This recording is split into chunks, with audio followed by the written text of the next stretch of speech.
तालके जे ढोरी शाख में पानी की हथरादू खोट खिलाफ़ शिया उलमा काउंसिल तरफ़ां एहतिजाजी मुज़ाहिरो करे खोजदार मोटरवे ते धरणो हयो वियो, जंहिं सबबि सिंध बलूचिस्तान ॾांहुं ईंदड़ वंदड़ ट्रैफ़िक मुअतल थी वई।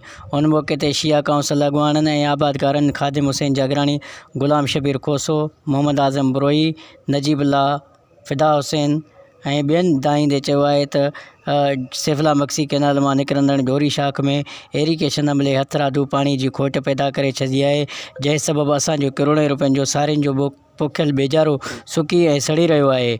उन्हनि चयो आहे त पाणी न हुजण जे करे असांजे इलाइक़े में ॾुकार वारी सूरत हाल आहे ऐं लखें रुपयनि जो नुक़सानु थी वियो आहे। बार बार दावो करण जे बावजूद बि ढोरी शाख में पाणी न पियो छॾियो वञे, जंहिं सबबि असांजो लखें रुपयनि जो नुक़सानु थी रहियो आहे। उन्हनि चयो आहे त बलूचिस्तान मां आयल पाणी असांजा मुख़्तलिफ़ जेके यूसीज़ आहिनि उन्हनि खे ॿोड़े छॾियो ऐं वॾे पैमाने ते तबाही थी, सारियल फसल बि तबाह थी वियो। पर हिन वक़्त त जेका आहे त सैफला मक्सी कैनाल मां निकिरंदड़ ढोरी शाख में पाणी जी हथरादू खोट पैदा करे ऐं असांखे जेको आहे त कंगाल करण जी कोशिशि कई पई वञे। ॿिए तरफ़ राब्ते करण ते एरीगेशन जे SDO नज़ीर अहमद सूमरो ॿुधायो आहे त पाणी जी खोट मथां खां आहे, असांजा कैनाल फुल हली रहिया आहिनि।